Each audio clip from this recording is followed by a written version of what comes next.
Adilabad municipality సమస్యలతో అభివృద్ధి చెందడం లేదని ఆందోళన వ్యక్తమవుతోంది. రోడ్లు, విద్యుత్, డ్రైనేజీ ప్రాబ్లమ్స్ తో అవస్థలు పడుతున్నారు ప్రజలు. అభివృద్ధి కోసం పంచాయతీ నుంచి మున్సిపాలిటీలో విలీనమైతే సమస్యలు యథాతథంగా ఉన్నాయంటున్నారు. ఆదిలాబాద్ మున్సిపాలిటీ అవస్థలపై హ్యావ్ ఎ లుక్.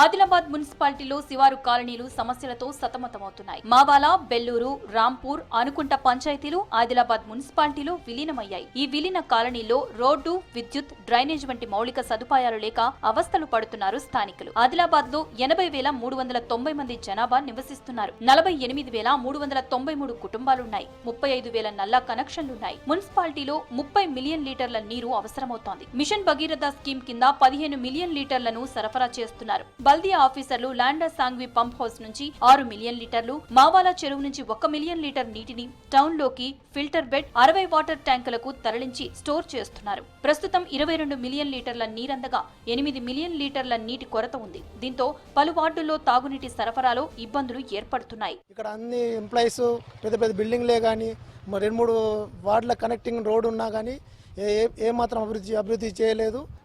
ఈ వార్డుపై కక్ష కట్టి అభివృద్ధికి ఆమడ దూరంలో ఉంచారు.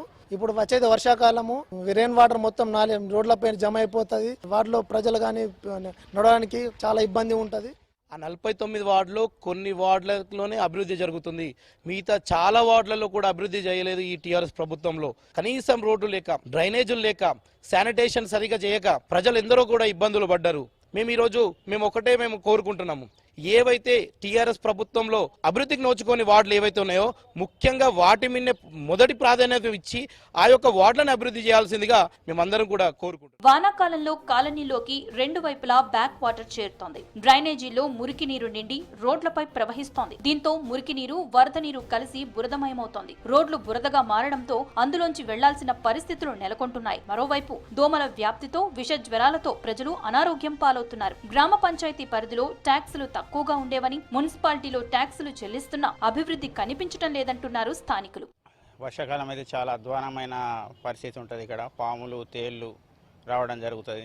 పబ్లిక్ పోవడానికి కూడా కష్టంగా ఉన్నది. ఇక్కడ 10 సంవత్సరాల నుంచి ఎవ్వరూ పట్టించుకోవడం లేదు. ఇక్కడ కలెక్టర్కి ఇవ్వడం జరిగింది, ఎమ్మెల్యేలకు ఇవ్వడం జరిగింది. చాలా ప్రయత్నం చేసినా కానీ ఈ రోడ్డు గురించి మాత్రం ఎవ్వరూ పట్టింపు అనేది లేదు. ఇక్కడ దయచేసి పెద్దలు ఎవరైనా పట్టించుకొని మా కాలనీ డెవలప్ చేయాలని కోరుకుంటున్నాం. మున్సిపాలిటీ నుంచి మాకు ఫండ్ రావాలని మొత్తం వాడకట్టు ప్రజలంతా కోరుకుంటున్నారు. ఎందుకంటే దోమల బెడద, నాలీలు లేవు, రోడ్స్ సరిగ్గా లేవు, స్ట్రీట్ లైట్ లేదు, బాగా ఇబ్బందులు ఉన్నాం. పందుల బెడద కూడా బాగుంది. దీన్ని కొంచెం మున్సిపల్ చైర్మన్ కానీ, కమిషనర్ కానీ దృష్టిలో తీసుకొని ఈ అభివృద్ధికి పాటుపడాలని కోరుతున్నాం. విలీన వార్డుల్లో రోడ్లు, డ్రైనేజీలు, శానిటేషన్, నీటి సమస్యలు పరిష్కరించాలంటున్నారు స్థానికులు. ఆఫీసర్లు ప్రజాప్రతినిధులకు ఎన్నిసార్లు చెప్పినా పట్టించుకోవటం లేదని ఆవేదన వ్యక్తం చేస్తున్నారు స్థానికులు. మాది 40వ వార్డు నంబర్ దస్నాపూర్. మాది మేము 10-20 సంవత్సరాల నుండి మాకు రోడ్లు కూడా లేవు, నాలీలు లేవు. ఎవరన్నా ఓట్ల గురించి వచ్చినప్పుడు అమ్మ మీకు చేపిస్తామంటారు. మేము ఓట్లు వేయందే వాళ్ళు గెలిచిండ్రా, మళ్ళీ వస్తారు, ఏపిస్తామంటారు, చూస్తారు, పోతారు. మేము ఒక 4-5 జోపు మున్సిపాలిటీ ఆఫీస్లో కంప్లైంట్ కూడా రాసినాము, ఇచ్చినాం కూడా, కానీ వాళ్ళు వచ్చి ఒక్కరోజు కూడా చూడరు. ఇప్పుడు కరెంటు కాంపలు కూడా లేవు మాకు దసనాపుల్రా. వర్షం వస్తే మా ఇంట్లోకి నీళ్ళు వస్తాయి. మొత్తం రోడ్డు కూడా సరిగ్గా లేదు, బాగా ఇబ్బంది అవుతుంది. నాలీలు లేవు సరిగ్గా. ఎవరు వచ్చినా చేస్తామంటుంది కానీ ఎవరు పట్టించుకోలేదు. కరెంటు సరిగా ఉంటలేదు, కాంపలు లేవు, ఎవరు పట్టించుకుంటలేరు. మున్సిపాలిటీలో విలీన కాలనీల అభివృద్ధికి జిల్లా అధికారులు చర్యలు తీసుకోవాలంటున్నారు స్థానికులు.